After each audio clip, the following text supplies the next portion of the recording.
एक किसान था, बड़ा ही मेहनती और बहादुर। क्योंकि मेहनती था इसलिए संपन्न भी था। मगर अब उसका अंतिम समय निकट था और वह मौत की आखिरी घड़ियां गिन रहा था। उसके दो बेटे थे, दोनों उसकी बड़ी सेवा करते थे। बड़े बेटे की बहू भी उसकी बड़ी सेवा करती थी। आखिर दवा और सेवा कुछ काम न आई और एक दिन किसान चल बसा। अब घर की सारी जिम्मेदारियां बड़े बेटे विजय सिंह के ऊपर आ गई। विजय सिंह अपने छोटे भाई जीत सिंह को बहुत चाहता था। जीत सिंह भी अपने बड़े भाई का बड़ा आदर करता था। दोनों भाइयों को एक दूसरे पर गर्व था।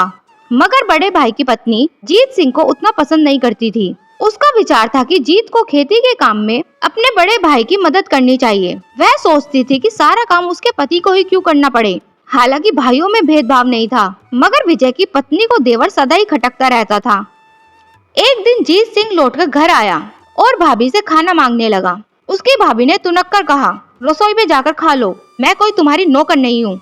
जीत सिंह ने कुछ जवाब नहीं दिया। वह चुपचाप रसोई घर में गया और खाना निकाल कर खाना खाने बैठ गया। उस दिन उसकी भाभी ने उसके खाने में जानबूझकर नमक नहीं डाला था। जैसे ही उसने पहला निवाला मुंह में रखा, वैसे ही मुंह का स्वाद बिगड़ गया। जीत से रहा नहीं गया। उसने बाहर आकर पूछा, क्या बात है भाभी, आज आपने खाने में नमक नहीं डाला? खाना कितना बेकार लग रहा है। मैं तुम्हारी रसोइया नहीं हूँ। अगर तुम्हें इतना ही स्वादिष्ट खाना चाहिए तो जाकर विजयगढ़ की राजकुमारी से शादी क्यों नहीं कर लेते? उसकी भाभी ने मजाक किया। जीत ने कहा, तो आप क्या चाहती हैं? उसकी भाभी ने फिर मजाक में कहा, तुमने जो सुना मैं वही कहना चाहती हूँ। स्वादिष्ट खाना चाहिए तो जाकर विजयगढ़ की राजकुमारी से शादी कर लो। अच्छी बात है, मैं ऐसा ही करूँगा। मैं सौगंध लेता हूँ कि विजयगढ़ की राजकुमारी से शादी करने के बाद ही घर लौटूंगा। जीत उसी समय घर छोड़कर चल दिया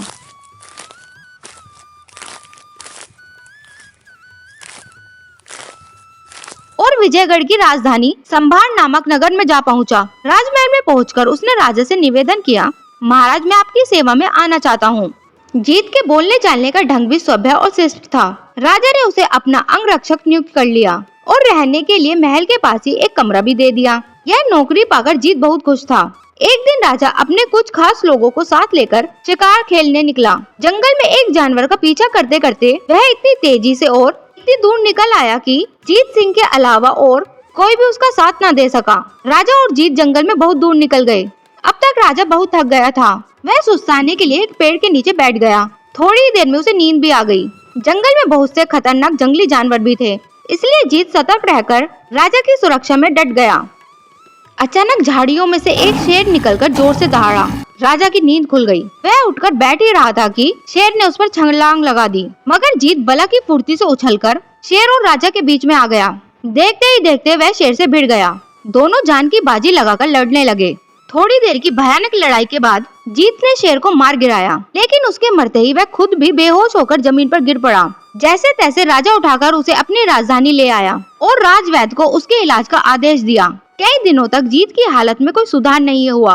लोगों की धारणा ऐसी बन गई थी कि वह बचेगा नहीं। राजा रानी उसे बहुत चाहने लगे थे। उन्हें जीत की बड़ी चिंता थी। इसके अलावा राजकुमारी को भी उसकी उतनी ही फिक्र होने लगी थी, क्योंकि इतने दिनों में उसे जीत से प्यार हो गया था।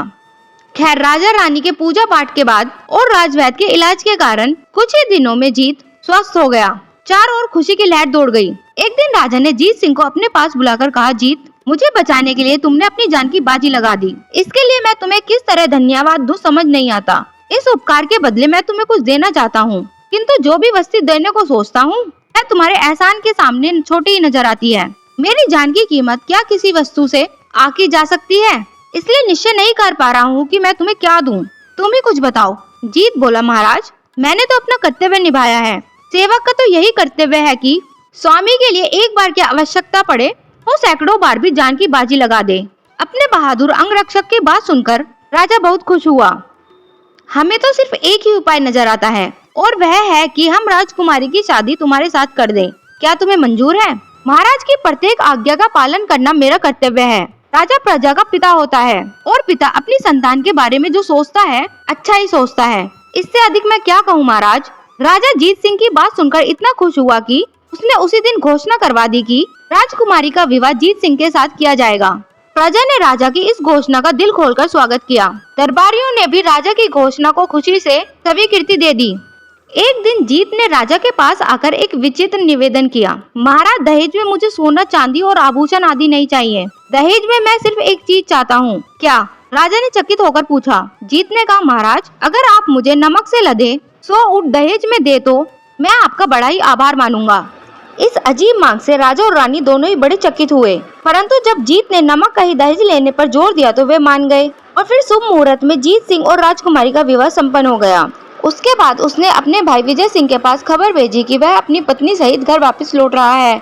जीत सिंह को घर छोड़े कई वर्ष बीत चुके थे। जब विजय सिंह को पता चला कि वर्षों के बाद उसका छोटा भाई घर वापस आ रहा है तो उसकी खुशी का ठिकाना न रहा। जीत सिंह के वापस आने पर दोनों भाई गले लगे तो खुशी के कारण उनकी आंखें छलछला आई। इसके बाद जीत सिंह दुल्हन को लेकर अपनी भाभी के पास पहुंचा और भाभी के पैर छूकर बोला, यह मेरी पत्नी है, विजयगढ़ की राजकुमारी। यह घर के सारे कार्यों में आपकी सहायता करेगी। इसके अलावा दहेज में मुझे इतना नमक मिला है कि जीवन भर खत्म नहीं होगा।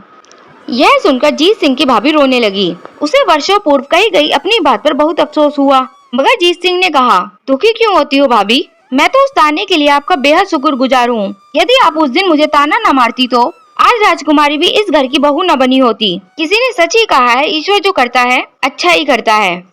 दोस्तों, अगर आपको हमारी कहानी अच्छी लगे तो हमारे चैनल को लाइक कीजिए, शेयर कीजिए और सब्सक्राइब कीजिए।